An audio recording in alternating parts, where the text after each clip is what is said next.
নাওয়া খাওয়া কিচ্ছু ছিল না। আমি কেমন যেন দেবদাস হয়ে গেছি। হ্যাঁ, দেবদাস ডাইরেক্ট।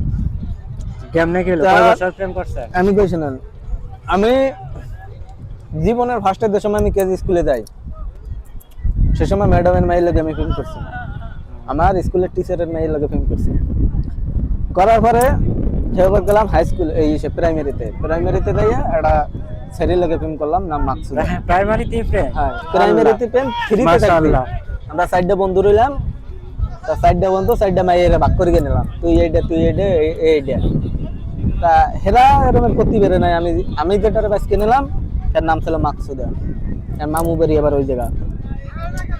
তার প্রেম করছি ভাই, এমনি সোহের ইশারা চলতো। ম্যাডামরা সবাই জানতো যে আমি সম্পর্ক করে খেয়াল লাগে, আমার খুব সাপোর্ট করতো ম্যাডামরা। তো সম্পর্ক করতাম, আমি করতাম, আমার কেউ কিছু কইতো না। পরে একদিন আমি 5 ক্লাস পাস করে গিয়া বাইরে গেলাম, যাইয়া হাই স্কুলে ভর্তি হইলাম। তা ভর্তি হওয়ার পরে আপনার ওই মাইয়া শুনছি ও মাইয়াও ভর্তি হবে, এই কারণে আমিও ভর্তি হইলাম। এক স্কুলে ওই মাইয়া ভর্তি হবে বলকে আমি বলছি, নইলে আমিও হবো না। পরে ওই মাইয়া প্রায় মাস খানেক গেল স্কুলে, হাই স্কুলে যাওয়ার পরে হঠাৎ করে শুনি কি মাইয়া আপনার খুলনায় চলে গিয়েছে। খুলনা আবার ওর মা বাপ থাকে, খুলনায় গেছে। এর আবার পুপু আছে, নাম বলাই আমি পিসি। তা সেই পিসির দ্বারা দিয়ে গেলাম, কি ব্যাপার মাকসুদে আইলো না, ভর্তি হইলো না, কি ব্যাপার? পরে কয় ও আর স্কুলে আসবে না। আমি কইলাম কে, এই সমস্যা। পরে শুনলাম কি যে বিয়ে হয়ে গেছে। আমার ও বিয়ের কথা কইছিল, আমি কইছিলাম হ্যাঁ, পরে আমি কইছিলাম যে তুই বছর 2 থাক, লেখাপড়া দুইজনে করে মেট্রিক পাসটা করি, পরে একটা চাকরি বিক্রি করি ঢাকা শহরে যাইয়া, তারপরে সিদ্ধান্ত নেব। তুই পড়াশোনা করতেছে কর। সে সময় আবার আমি টাকা পয়সা কামাই যেতাম কম বেশি ভালোই, সংসারেও দিতাম, আমি আমার নিজের খরচ চালাইতাম। তার মাইয়া রাজি হইল না। মাইয়া এসে খুলনা দাইয়া বইল বিয়া। বিয়ে বইল রে ভাই, যে আমার কানে আইলো, আমার খাওয়া নাওয়া ঘুম কিছু ভালো লাগে না, মানে ইন টোটাল আমার ঘরেই ভালো লাগে না, মনে করি আমি মরকি তাই। পরে চিন্তা করলাম কি না, হারাম, মরা যাবে না। বড় ভাই জানে, কিন্তু আমি এই যে সম্পর্ক করি, আমার ফ্যামিলির সবাই জানে যে আমি সম্পর্ক করি। পরে বড় ভাইয়ের লগে তো আমার বন্ধুর মতন সম্পর্ক, বুঝছেন। পরে কইলাম যে বড় ভাইরে, বন্ধু কই বলাই, দোস্ত কই বলাই, দোস্তরে কইলাম যে দোস্ত এরকম একটা সমস্যা, এরকম তো প্রেম করছি, প্রেমে তো শেখা খাচ্ছি, প্রেমে তো শেখা খাইছি, আর কি করি? সে আমার খুব সাপোর্ট দিয়েছে, আমার অনেক সাপোর্ট দিয়েছে যে তুই থাক। বন্ধু আমার বড় ভাই, হ্যাঁ বড় ভাই রে, আপন বড় ভাই, হ্যাঁ আপন বড় ভাই, আমি বন্ধু কইয়ে বলাই।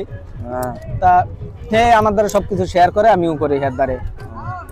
পরে সে বড় ভাইতে আমার কইলো যে দোস্ত তুই শক্ত মন, শক্ত বানা, এই এক মাইয়ে গেছে তো আরো মাইবি পাবি, তুই ভবিষ্যতে আরো বড় হবি, তুই তুই বড় এদিকে গুল্লা দেখেন তুই তুই বড় মানে তুই শক্ত, তুই মন খারাপ করিস না, মাইয়ে গেছ সেটা ভালো মাইয়ে পাবি, বেশ ভালো। সেই দিলাম আস্তে আস্তে আস্তে আস্তে আস্তে আস্তে। ওই বড় ভাই আমার কিন্তু সহিতেই রাখতো যে আমি কোনো সমস্যা করি নাকি। না, সে সময় আমার পড়াশোনা চলে, কিন্তু আমি স্কুলে যাই না। তারপরে ওই মাইয়ার আস্তে আস্তে আস্তে আস্তে মাইয়া বিয়ে বইছে, বইছে, মাইয়াও আমার লগে যোগাযোগ করে না, কিছু না। পরে চিন্তা করলাম যে মাইয়া তখন আমারে ভুলকে গেছে, ছেলে আমার ভুলকে যাইতে সমস্যা নাই। আমি আস্তে আস্তে আস্তে আস্তে এই জিনিসটারে আমার মনটা মুচকে এলাই দিলাম। মুচকে এলাই দেওয়ার পরে অনেক কিছুর পরে আপনার ওই বড় ভাইরে, পরে বড় ভাইতে বুঝ দি পারলো। পরে স্কুলে গেলাম, 7th মাস পড়লাম, পড়ার পরে আর ভাল লাগে না, এবার কাজ কামে গেলাম, যাই আর একটা সম্পর্ক এরকম করলাম। সেটাও দেই যেই আসে সেই 2 দিন আসতে পারে না, এক টাকা পয়সা। দ্বিতীয় 2 দিন কথা কইলে মাইয়া বিয়ের লাগে পাগল হয়ে যায়, তা ভাল লাগে না। পরে রিলেশন দেখতাম যে না মাইয়ে খেলে টাকা পয়সা চাইছে প্রায় মাইয়া আমার দ্বারে বহুত মাইয়া যত মায়ের লগে সম্পর্ক করছি আমি মানে কথা বলে টিয়া চায় হ্যাঁ কথা বলে টিয়া চায় যত মায়ের লগে খালি কিন্তু এই আমি ফার্স্টে যে প্রেমটা করছি ওরে এখনো আমি ভালোবাসি এখনো আমার লগে মাঝে মাঝে কথা হয় কি হয় বাচ্চা কাচ্চা হয়েছে নি হ্যাঁ বাচ্চা কাচ্চা হয়েছে হ্যাঁ একটা পোলা আছে কিন্তু এখন আমার কথা হয় কিন্তু আগের মতন ওইভাবে আমি কথা কই না এমনি সুযোগ সুবিধা আমি কইছি তোর যদি কোনো সমস্যা হয় তোর যদি কোনো সাহায্য লাগে কিংবা বড় ধরনের কোনো সমস্যা হয় তুই আমারে জানাবি আমি যতটুকু পারি তোরে হেল্প করবো এমনিতে জামাই করে ভালো আছে হ্যাঁ, না? না সে জামাইতে সেই আমার সারিয়ে দিয়ে বিয়ে করছে সে বিয়ে করার পরে জামাইতে সারিয়ে দিয়েছে হুম। সারিয়ে দেওয়ার পরে আবার আমি শুনছি যে ওরা সারিয়ে দিয়েছে পরে ওরা আমি কইলাম তুই যে সারিয়ে দিয়েছে তা তুই ওইভাবে থাক দেখি এটা লাইন গেট করবে তোর বিয়ে শাদী করা যায় না হ্যাঁ। শুনলো না সে যাই দ্বিতীয় বিয়ে করছে সে করে একটা বাচ্চা হয়েছে পরে সে মাইয়ের এই ভুলকে গেছি বুঝছেন হুম। মায়ের এই ভুলকে গেছে আর একটা মাইয়া আর মাঝে যেগুলো প্রেম করছি ওগুলো এভিলেবল গেছে তা আমি যে সময় এই লেবালং শহরে 22 সালে ঢুকছি হ্যাঁ। তা সেই সময় একটা মায়ের লগে আমি রিলেশন করতাম নাম হলো লিজা আমার বাড়ির পাশে নাদিরপুর থায় বুঝে কাটে বাড়ি সে মায়ের লগে ওই সম্পর্ক করতাম সে মায়ের ফ্যামিলির সবাই জানে আমার ফ্যামিলিতেও সবাই জানে পরে আমি যে সময় এই দেশে আসবো আসার সময় মাইয়ে কইলো বিয়ে করকে থুয়ে যাও আমি কইলাম না বিয়ে করকে থুয়ে যাবো না আমি এডুক করতে পারি কি আমি ওই দেশে যাব তুই থাক এইভাবে পড়িয়া হ্যাঁ। আমি যাই 2-3 মাস দেখি কি ভাব ওই দেশটা হ্যাঁ। যদি 2-3 মাস যদি দেখি যে ভাব ভালো ছেলে তোরে আমি ওই দেশে বিয়ে করে নিয়ে যাব ওই দেশে তোরে আমি নিয়ে যাব কথা দিলাম তার মা বাপের লগে আমি কথাবার্তা কইলাম সবাই রাজি ফ্যামিলিতেও কইলাম ফ্যামিলি আমারে কিছু কইলো না কারণ কইলো না কে ফ্যামিলিতে আমি যদি কই যে ওই মেয়ে আমি আনবো আমার আইনকে দেবে বুঝবে তা আমার ফ্যামিলির দিক দিয়ে আমি সাহস আছি হুম। এই করার পরে ফ্যামিলি হুম। মানে আপনি যেটা করবেন এটা হ্যাঁ মানবো মানবে কারণ আমরা এমনি সবাই ভালো টাই ফ্যামিলি এই দেশে আইলাম আসার ভাই বিশ্বাস করেন সেই লিজের আমি এত ভালো ঠেকতাম আর কি লাগবে ওই মাইয়া কোরআন শরীফ ভর্তি করতো না আমি কইছি কি যে কোরআন শরীফ না বললে তো আমার ফ্যামিলিতে মানবে না যেমন মুসলমান আমার মায়ের আরো কোরআন শরীফ পড়াইছে আছে মানুষের কোরআন শরীফ শিখাইছে তা তুমি যদি কোরআন শরীফ পড়তে না পারো সমস্যা তো তুমি মাদ্রাসায় ভর্তি হও খরচ আমি দেবো আমি চালাবো তো এই মাদ্রাসায় ভর্তি হইলো সে মায়ের আপনার এমনি যাবতীয় যা লাগে টুকটাক আমি দিয়েছি কারণ আমার সে সময় কামাই ফ্যামিলিতেও দেয়া লাগবে আমার নিজে চলা লাগবে আবার যদি ওরে চালাইতে যাই অনেক সমস্যা সমস্যা হ্যাঁ পরে মাইয়ের কম বেশি আমি যা পারছি দিছি সাহায্য করছি কোরআন শরীফটা পড়াছি তারপরে আমি নেব সেটা হলো 4টা না 6টা বোন জানো আমার হ্যাঁ। খেয়াল নাই হ্যাঁ আমার খেয়াল নাই সঠিক ভাই নাই না কোনো ভাই নেই একটা ভাই ছিল মারা গেছে দুইটা ও এর যে 2টা ভাই বোন মারা গেছে পরে এই দেশে আমি যে সময় আইছি ভাই ফার্স্টে আসার পর তেমনি মনটা খারাপ থাকে দেশে লেগে হ্যাঁ পরে এই কত যে- কাঁদছি বিদেশে পরে আমি আসি আমি কাঁদছি এটা ঠিক মিথ্যে কথা কব না আমি কাঁদছি 2-3 কারণ বাড়িটার উপর বন্ধু বান্ধব তুই আইছি আমার এমনি এই সাগর পারে চাইতে মন চাইছে আরে কেমনে যাবো বাড়িতে না আমার এখন মন চায় না এই বাড়িতে যাওয়ার। ইসবিলি লয়ে যাইয়া এবার মিলে সিপাইবো এখন তার পরে শোনেন আমি আইছি এই দেশে আসার পরে ফার্স্টে 3-4 দিন কিছু হয় নাই পরে হঠাৎ করে একদিন মনটা খারাপ হয়ে গেছে মা আব্বার কথা মনে পড়ছে ভাই ব্রাদারের কথা মনে পড়ছে আর এক কথা বেশি ভালো থাকতাম হলো আমার একটা বাইক নিয়ে আছে সিরাজ ও আর আমি একলাগে গাড়ি চালাইতাম ডিস্ট্রিক্ট তার ওর আগে আমি এই গাড়ির জগতে ঢুকছি ও পরে তাই বাইকনার কথা হঠাৎ করে মনে পড়ে গিয়া এর ভিতরে বড় বাইডের লগে বড় বাইডের বন্ধুর মতন চলতেই হঠাৎ করে বড় বাইডের কথা মনে পড়ছে মনটা খারাপ হয়ে গেছে এর ভিতরে আমার যে ছোট যে 2 ভাই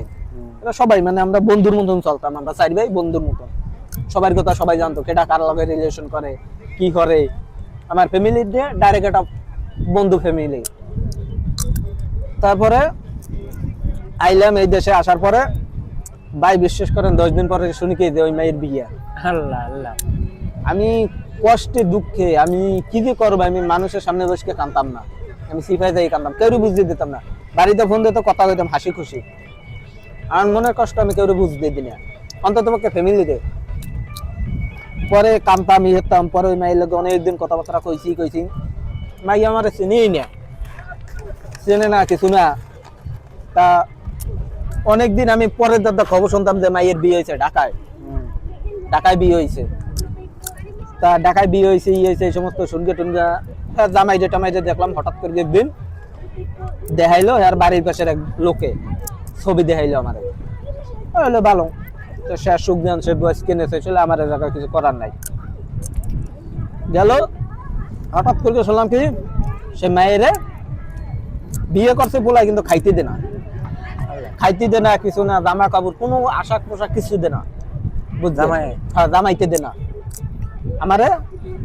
সেগো বাড়ির পাশে একজনে কইলো। পরে আমাদের বাইগনা ছিল সেরাজ, আমার বাড়ির পাশে, ওই বাইগনারে পাঠাইলাম এইবারে। পাঠাইয়ে কইলাম কি যে বাইগনা তুই যাইয়া ওই বাড়ি ওই লিজের নাম্বার দে বাদক আমার জোগাড় করিয়ে দিবি। সে আবার নতুন বিয়ে করছে, তাই আমি যদি ওই নাম্বার আনি সেটা আবার সমস্যা। সে আর বউতে সন্দেহ করবে আমার বাগ্নে বউতে। বাগ্নে বউর লোকে আমি কথা কইলাম, কথা কইয়া সব সে বাগ্নে বউরে আমি বুঝাইলাম যে বাগ্নেরা আমি এখানে পাঠাইতেছি, তো এই নাম্বার আমি এরকম রিলেশন কথা আমি করতাম, সেই মায়ের নাম্বার আনতে পাঠাইতেছি, সন্দেহ হইব না। ভালো বাগ্নে বউতে সন্দেহ করলো না, গেল নাম্বার এনে দিল। দেওয়ার পরে আমি কথাবার্তা কইলাম, শুনলাম কি ওই মাইয়া প্রেগনেন্ট, বাচ্চা কাচ্চা হবে অল্প দিনে। তার মায়ের লোকে আমি কয়দিন কথাবার্তা করছি নিয়েছি। পরে মায়ের কইলাম যে তোর যদি বাচ্চা হোক পোলা হোক কিংবা মাই হোক, তোর লাগিয়ে এই দেশের আমার একটা উপহার আছে। কি আরে আছে এখন কব না পরে, কিন্তু ভালো একটা উপহার। তোর যদি মাই হয় তাহলে একটা চেন দেবো, আর পোলা হইলে আনতেই দেবো আমার তরফ দাদা। তোর লগে আমি রিলেশন করছি ই করছি, সেই উপলক্ষে তোরে দিলাম। হ্যাঁ লাগে মোবাইলে কথা কইছেন? হ্যাঁ মোবাইলে কথা কইতাম, হ্যাঁ আবার টাচ ফোন ছিল। তা ওমা বাচ্চা কাচ্চা ওর আগে মনে হয় 4-5 দিন আগে আমার লগে কথা কওয়া বন্ধ, কথা কওয়া বন্ধ। আরেকজনের সংসারে আছেন না? হ্যাঁ, তা কথা কওয়া বন্ধ। আমি আবার যোগাযোগ করলাম অন্য আরেকজন লোক আছে, সেই লোকরে দিয়া। সে হাফিজ নামের একটা লোক আছে ওই মাইয়া গো বাড়ির ধারে, সে ধারে সবকিছু শুনতাম যে লিজের কি অবস্থা, কি খবর, ওর ফ্যামিলির কি অবস্থা। পরে গেল কোথায় নাদিরপুর হাসপাতালে ভর্তি হইলো, ভর্তি হয়ে বাচ্চা কাচ্চা ডেলিভারি হইলো শুনছি। শোনার পরে পরে আর সে মাইয়ের আর কিছু দিলামও না, আর কোনো কিছু কইলামও না।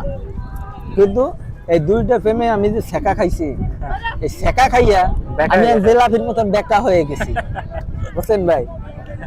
তার রিলেশন এলাকা চিন্তা হচ্ছে যে রিলেশন আর করবো না, রিলেশন করবো না। রিলেশন বাপ মা যেটা চয়েস করে নিয়ে ভালো করছি। আর একটা মাইয়া শোনেন, যে মাইয়া গরিব, সেই জায়গায় আমি কাজ করতাম, নাম বৃষ্টি। সেই বৃষ্টির ওই রকমের আমি খুব রিলেশন করতাম, ইয়েতাম। কিন্তু বৃষ্টির আত্মীয় ছিল আমার, আমি সেই বাড়ি কাজ করতাম, আত্মীয় বাড়ি। তাই হেরা আমার কট দিয়ে ধরাই বিয়ে দেবে, কিন্তু আমি তো ঠিক পাই আমি আর যাইতাম না। আর সন্ধ্যার পরে সন্ধ্যার পরে কথাও কইতাম না, কারণ আমি যদি বিয়ে করে আমার দেশে আমার এরকম কোনো বদনাম নাই নেই। আর কথা আমার সবাই ভালোটা এলাকা, তার মা বাপের সম্মানের কথা চিন্তা করে আমি আর এই বয়সে গেলাম না। সে মাইয়া কয়েকদিন কথাবার্তা কইছে, কথাবার্তা খাওয়ার পরে হঠাৎ করে মাইয়া কয় কি মাইয়া আমার ইনসেট করছে, বুঝছেন। করার পরে আমি ওই মায়ের লাগে আর কোনো কথা কইলাম না। আমি খালি একদিন কইলাম কি যে যতই তুমি রূপের অহংকার করো না কেন সুন্দরী, তোমার আড়ি পেতের মাথায় লাগবে। সেটা তুমি কোটিপতির বউ হইলেও তোমার আড়ির কালি তোমার নাক মুহে যাবে। হ্যাঁ, আড়ির কালি তোমার নাক মুহে যাবে, এই মনে করবো না। পরে হঠাৎ করে আইলাম, শোনেন এই একটা আমার কষ্টের জীবনে একটা কাহিনী। আইলাম কয়ে টয়ে মায়ের লগে আর কোনো কথাবার্তা কই না অনেকদিন, প্রায় 2 বছর কোনো যোগাযোগ নাই আমার লগে ইন টোটাল। আমি গেলাম কে মোংলা তাপবিদ্যুৎ কেন্দ্র হইতেছে, সেই জায়গায় আমি গাড়ি চালাইতে, টেইলার গাড়ি। তা আমার রাস্তা টেইলার গাড়ি কিটা? টেইলার বড় যে 22 চাকা গাড়ি, ওইটা চালাইতে গেলাম। এদিকে কন্টেইনার টান? হ্যাঁ হ্যাঁ, ওইটা চালাইতে গেছি ওই তাপবিদ্যুৎ কেন্দ্রের ভিতরে। হঠাৎ করে প্রায় আমার চাকরির বয়স যে সময় 6 মাস, সেই সময় হঠাৎ করে ওই বৃষ্টির মায়ের দিছে ফোন দিয়ে কইতেছে বৃষ্টি কি তোমার দ্বারে? আমি কইছি না, বৃষ্টি তো আমার দ্বারে না। ও আমি গেছি হয় বৃষ্টি আমার দ্বারে, বৃষ্টি পড়তেছে আমার গা ভিজে গেছে বৃষ্টিতে। এই কয় ইয়ের কি এরকম না, তাহলে কি হয়েছে? কয় বৃষ্টির এরকম পাইতেছি না। আমি বললাম যে তাই আমি আর কিছু জানি না, আর ওর লগে আমার লগে সম্পর্ক তো নাই অনেকদিন, প্রায় 2-2.5 বছর। মায়ের মায় আমার কইলো কি বৃষ্টিরে ফেরত দিও। তাহলে তো বৃষ্টিরে ফেরত দেবো, ঠিক আছে, এই যে বৃষ্টি হইতেছে আমি বাসায় যাই 1 বোতল পানি ধরি আপনি ফেরত দিয়ে আসবেন। হ্যাঁ। বৃষ্টি এই যে বৃষ্টি এলো না আপনি বৃষ্টির মা। বৃষ্টির মা ইয়ে করে দিলে। হঠাৎ করে না মাইয়ার মায় আমার কইলো কি তোর নামে মামলা করব। আমি দিলাম ফোন কাটিয়া, ফোন কাটিয়ে দেওয়ার পরে দিল মাইয়ার বনাইতে ফোন। মাইয়ের বনাইতে ফোন দেওয়ার পরে আমার কই দিয়েছে তোর নামে মামলা করবো, ই করবো, তোর তোর দ্বারা বৃষ্টি আছে ই আছে।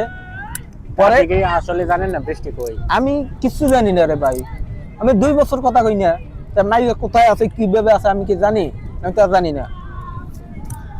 পরে আমার আবার ফোন দিল, হ্যাঁ 2 বছর পরে আপনারে ফোন দেন হ্যাঁ দিগায় দিঘায় যে বৃষ্টি কই। আল্লাহ।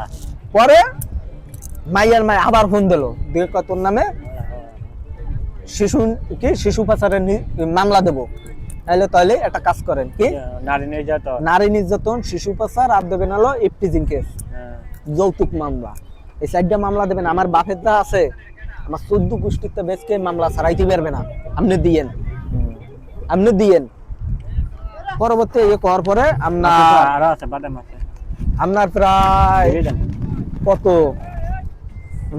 ধরেন 1-1.5 মাস পরে ওই মাইয়ারে ওই বাড়ির পাশের এক হিন্দু পোলা রিলেশন করতে, হিন্দু পোলার লগে ওই বৃষ্টি রিলেশন করার পরে ওই পোলার আবার ইন্ডিয়া লোক আছে, ইন্ডিয়া পাচার করে দেবে। ওই মাইয়ারে রাখলো কোন জায়গা, ইন্ডিয়া বর্ডারের ওই জায়গাটা বিল আছে, কি জায়গাটার নাম জানো, আমার অনেকদিন আগে কইছে, আমার খেয়াল না। আপনার ঘরের দিকে? হ্যাঁ? না আপনার না বাড়ির না দিকে? না না আমার বাড়ির দিকে না, মানে ইন্ডিয়া বর্ডারের লগে, যেটা কোন বর্ডারের লগে এইটা আমার সঠিক জানা নাই। সেই জায়গায় একটা বিল আছে, সেই বিলের ভিতর একটা বিল্ডিং আছে, মানে একটা রুম ভাঙ্গাচুরা, সেই ভিতরে রাখলো 4 জনে। রাইয়া মায়ের লগে শারীরিক সম্পর্ক তো করলো, পরিগে টরগে দিক দিয়ে চাপটা পড়ছে পোলার উপর।